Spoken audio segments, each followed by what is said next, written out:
21 रमज़ानुल मुबारक को एक ऐसी अजीम शान हस्ती की शहादत हुई जिन्होंने बचपन ही से रसूल खुदा सल्लल्लाहु अलैहि वसल्लम की गोद में परवरिश पाई थी। आपका नाम था अली इब्न अबी तालिब, आपकी कुनियत थी अबुल हसन और अबू तुराब, और आपका जो सबसे मशहूर लक़ब था वो था असदुल्लाह, अल्लाह ताला का शेर। आप रज़ी अल्लाह ताला अन्हु की विलादत अल्लाह के नबी सल्लल्लाहु अलैहि वसल्लम के ऐलान नबूवत से 10 साल पहले हुई, यानी कि जब अल्लाह के नबी सल्लल्लाहु अलैहि वसल्लम की उम्र मुबारक 30 साल की थी तब आप इस दुनिया में आए। आप रज़ी अल्लाह ताला अन्हु ने बचपन ही से आप सल्लल्लाहु अलैहि वसल्लम की गोद में परवरिश पाई और तरबियत हासिल की। इसी का नतीजा था कि अल्लाह ताला ने अपने नबी सल्लल्लाहु अलैहि वसल्लम को जितनी सिफ़ात अता की थी, नबूवत को हटाकर उन सारी सिफ़ात का कुछ न कुछ हिस्सा हज़रत अली रज़ी अल्लाह ताला अन्हु को अता हुआ था। और तमाम सहाबा में जितनी मुनासबत और मुशाबहत सैयदना अली रज़ी अल्लाह ताला अन्हु को अल्लाह के नबी से हासिल थी, उसकी नज़ीर कहीं और मिलना मुश्किल है। बहादुरी, शुजाअत और दलेरी और दुश्मनों की सफ़ों के अंदर तक घुस कर उनकी गर्दनें उड़ाना और उनसे टकराना और उनसे लड़ना, ये आप रज़ी अल्लाह ताला अन्हु की मखसूस सिफ़ात थीं। और आपके बारे में अल्लाह के नबी ने फरमाया कि अना मदीनतुल इल्मी व अलीयुन बाबुहा,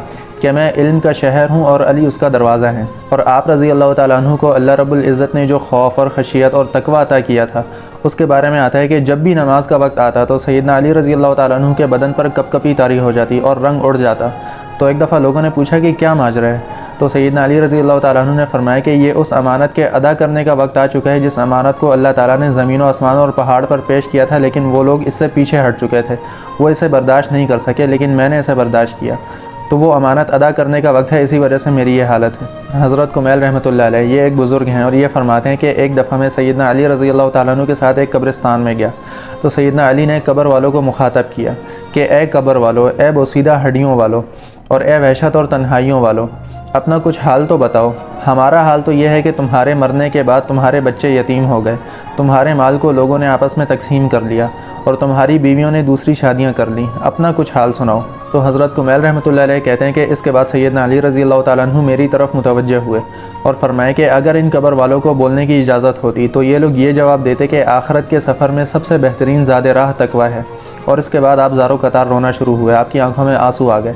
और फरमाया कि मौत के वक्त इंसान के किए हुए पूरी ज़िंदगी के अच्छे और बुरे अमाल मालूम हो जाएंगे। सन 35 हिजरी में जब सैयदना उस्मान बिन अफ़्फ़ान रज़ी अल्लाह ताला अन्हु को शहीद किया गया, तो उनकी शहादत के बाद खिलाफत की ज़िम्मेदारी सैयदना अली रज़ी अल्लाह ताला अन्हु के कंधों पर आई। आप रज़ी अल्लाह ताला अन्हु ने 5 साल कम 3 दिन इतनी मुद्दत तक खिलाफत की ज़िम्मेदारी अपने कंधों पर उठाई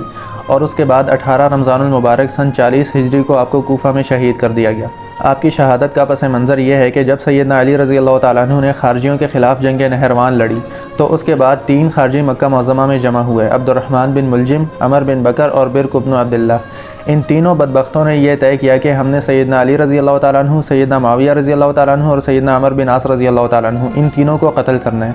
और अब्दुर्रहमान बिन मुलजिम जो था, उसने सैयदना अली रज़ी अल्लाह ताला अन्हु को शहीद करने की ज़िम्मेदारी उठाई। आप रज़ी अल्लाह ताला अन्हु का मामूल था कि आप फजर से काफ़ी टाइम पहले सवेरे सवेरे मस्जिद कूफा की तरफ निकल जाते थे और जितने लोग रास्ते में सो रहे होते थे उन्हें अस्सलाह अस्सलाह कहकर उठाते जाते थे। तो 18 रमज़ान की रात को अब्दुर्रहमान इब्न मुलजिम ये रास्ते में छुप गया और जैसे ही सैयदना अली रज़ी अल्लाह ताला अन्हु रास्ते में इसके करीब से गुज़रे, तो इसने एक तलवार का वार किया जो आपके सर पर लगा और तलवार दिमाग के अंदर तक घुस गई। और जब इस बदबख्त की तलवार आप रज़ी अल्लाह ताला अन्हु के सर मुबारक पर लगी, तो आपके सर का खून बह बहकर आपकी दाढ़ी पर आना शुरू हो गया और आपकी दाढ़ी आपके सर के खून से रंगीन हो गई। और इस वाक़े की खबर कई साल पहले आप सल्लल्लाहु अलैहि वसल्लम ने सैयदना अली रज़ी अल्लाह ताला अन्हु को दे दी थी। आपने फरमाया था कि ए अली, पिछली उम्मतों में सबसे बदबख्त इंसान वो था जिसने सालेह की ऊँटनी के पाँव काटे थे, और अगले लोगों में सबसे बड़ा बदबख्त वो होगा जो तेरे सर के खून से तेरी दाढ़ी को रंगीन करेगा। तो जब उसने आप रज़ी अल्लाह ताला अन्हु के सर मुबारक पर वार किया, तो उस वक्त आपके साथ जितने लोग मौजूद थे उन्होंने भागकर उसे पकड़ लिया। तो आपने फरमाया कि इस वक्त इसे कत्ल ना करना, अगर मैं ज़िंदा रहा तो अपना मामला ख़ुद इससे निपटा लूँगा, और अगर मेरी शहादत हो गई तो जिस तरह इसने एक वार किया है इसी तरह तुम लोग भी एक वार में इसकी गर्दन उड़ा देना। चुनाचे 21 रमज़ानुल मुबारक सन 40 हिजरी को आप रज़ी अल्लाह ताला अन्हु की रूह इस दुनिया की बेवफ़ाइयों और धोखेबाजियों से आज़ाद हो गई और आपके बदले किसासन अब्दुर्रहमान इब्न मुलजिम को जहन्नम वासिल कर दिया गया।